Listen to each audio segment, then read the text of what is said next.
자, 여러분 한번 생각해보죠. 여러분께서 만약에 주식을 매집을 했어요. 그리고 나서 이 주식이 나중에 올랐으면 좋겠어요.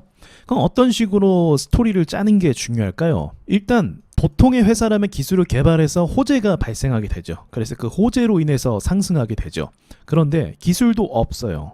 회사도 평범하고 뭐 특별하게 시장에서 주목받을 게 없단 말이에요. 그럼 어떤 식으로 해야 시장에서 주목받고 주가가 오를 수가 있을까요? 자신들이 임의로 어떤 타이밍을 만들 수 있는 게 뭐냐면 경영권이죠. 경영권 문제. 그러니까 경영권 분쟁이 될 수도 있고 어디론가에 인수 합병이 되는 걸 수도 있고, 기술은 없는 회사가 그냥 저냥 회사만 유지하고 미래를 전혀 준비하지 않은 상태에서 주가가 오르려면 경영권 이슈가 붙은 경우에는 주가가 크게 오르기 시작을 합니다. 지금 보시는 이 차트가 그렇죠. 그리고 또 한 가지가 있어요. 그건 뭐냐면 진짜 이건 사기를 친다고 볼 수 있는 건데, 어딘가에 조그만하게 투자를 해놓고 예를 들면 지금 유행 중인 섹터가 있다면 그곳에 나도 투자했다고 하면서 주가를 편승시켜서 오르는 방법이 있습니다. 대표적인 사례가 에디슨 EV였죠. 2차 전지 붐이 일어났을 때 우리도 2차 전지 사업을 한다. 그래놓고 막상 투자한 거는 뭐 전기차 버스 뭐 이 정도밖에 되지 않는데 마치 전기차 회사로 거듭날 것처럼 사람들에게 많은 홍보를 했단 말이죠. 심지어는 방송까지 이용을 해서 뭐 전기차의 미래의 포부를 가지고 있는 사람처럼 비춰지게 만들었어요. 언론을 이용한 경우이기도 하죠. 이런 두 가지가 대표적이에요. 회사는 실속도 없고 기술도 없지만 유행하는 것에 편승해서 투자하는 척 하는 것과, 그리고 또는 그것조차도 안 되면 경영권 분쟁이라는 이슈를 만들어서 회사가 마치 앞으로 뭔가 크게 바뀔 것처럼 투자자들에게 기대를 심어준다는 거죠. 자, 지금 보시는 이 회사도 제가 이제 오해의 소지가 좀 있기 때문에 종목 이름은 언급 안 하겠습니다. 보시면 매출이 굉장히 많이 늘어나고 있어요. 그러나 매출이 상승하는 것에 비해서 너무 우량주다 보니까 주가의 흐름은 그렇게 매력적이진 않습니다. 그러니까 우량주의 특징이죠. 그런데 이렇게 돈을 많이 벌고 또 섹터가 호재를 받았음에도 주가가 별로 움직이지 않았는데 경영권 이슈가 붙기 시작하니까 어때요? 이 무거운 주식이 한 방에 30% 이상 급등하는 효과가 발생을 하게 됩니다. 그러니까 국내 세력들은 이런 스케줄을 모를 리가 사실 없거든요. 찌라시라는 말도 괜히 나온 게 아니잖아요. 그래서 그 전에 분명히 매집을 하고 그 다음에 이런 이슈가 붙었을 때 오히려 청산해서 나오는 전략을 사용한다라고 저는 생각을 하거든요. 그래서 조심해야 될 게 뭐냐면, 제가 한번 말씀드린 적이 있어요. 국내 세력들은 그렇게 돈을 많이 투입시킬 수가 없어요. 그렇기 때문에 우리가 보통 아는 테마주처럼 쭉 올리는 그런 모습보다는 한 방 올렸다가 거기서 한 번에 다 팔고 나오는, 그러니까 단발성 상승이라고 볼 수 있는 거죠. 반등조차 없는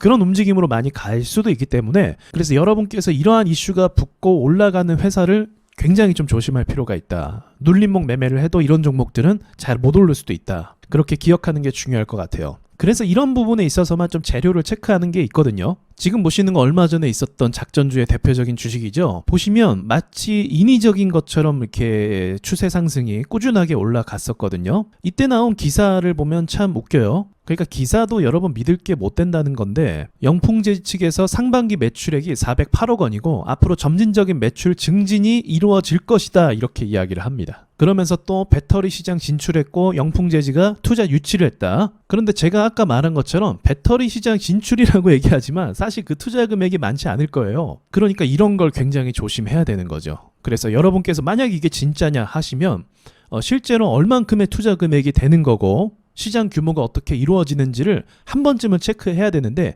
뉴스만 보면은 이거 당할 수밖에 없다는 거죠. 그러니까 뉴스를 100% 다 믿으면 안 돼요. 왜 이런 뉴스가 고점에서 나왔을까요? 여러분이 투자하라는 거예요. 이 뉴스 보고 주가 잘 오르고 앞으로도 오를 수 있으니까 투자해라 이겁니다. 그러니까 뉴스가 나오자마자 주가가 빠지기 시작했고 얼마 지나지 않아서 이러한 결과가 나타나게 되는 거죠. 그러니까 뉴스가 나오고 사람들이 매수할 때 아래에서 샀던 사람들은 다 팔았을 것이라고 이야기할 수 있는 거죠. 다시 반등이 나올 수가 없는 게 이건 걸릴 수밖에 없는 거기 때문에 그래요. 또 금감원에서 조사를 들어간다 해도 그 시간이 아무래도 좀 걸리는 부분이 있을 거 아니에요. 자전거래를 했어도 뭐 허술하게 한 것도 아닐 거고, 그래서 그 조사 기간이 또 들고 또 절차라는 게 있기 때문에 그 안에 세력들은 이미 빠져나오고도 남았다. 그러니까 여러분이 이 사실만 알아도 국내에 작전 세력들이 많지는 않아요. 근데 한 번씩은 이렇게 튀어나온다는 거죠. 그리고 이 국내 작전 세력에게 한 번 물리면 이런 식으로 대참사가 일어날 수 있기 때문에 좀 각별히 조심할 필요가 있습니다. 다른 세력주랑 완전 달라요. 돈도 회전이 안 되기 때문에 탈출도 못합니다. 거래도 없잖아요. 그러니까 이런 거래도 없는 주식에 물려버리면 진짜 답이 없는 거죠. 거기다 웃긴 건 회사가 매출이 점점 줄어들고 있고 영업이익도 줄어들고 있고 부채 비율도 올라가고 있어요. 무슨 말이에요? 이미 회사가 이렇게 될 걸 알고 있었다는 거죠. 알고 있기 때문에 회사가 더 문제가 생기기 전에 주식으로 한탕 해먹고 도망치자. 그러니까 이런 거는 내부 정보까지 다 알고 있는 사람이 협조한 것이 아닌가, 이런 합리적인 의심이 들 수도 있는 거죠. 어떻게 기가 막히게 이 사태 이후로 영업이익이 이렇게 감소할 수 있을까요? 그래서 제일 조심해야 될 회사들이 이 매출액을 봤을 때 이 얼마 못 버는 회사들이 진짜 조심해야 돼요. 매출 규모가 작으면 이제 시장성 자체가 약하다는 걸 의미하는 거고, 그런 시간이 계속 누적되면 누적될수록 어떻게 하겠어요? 주식으로 장난칠 생각밖에 안 하는 거예요. 결국 그 피해자는 개인 투자자들, 특히나 아무것도 잘 모르는 초보 투자자들이 그 타겟이 될 수가 있고요. 자, 투자하시면서 앞으로 계속 주식을 하실 거라면 이러한 정보는 무조건 알고 가시는 게 안전합니다. 이상 마칠게요.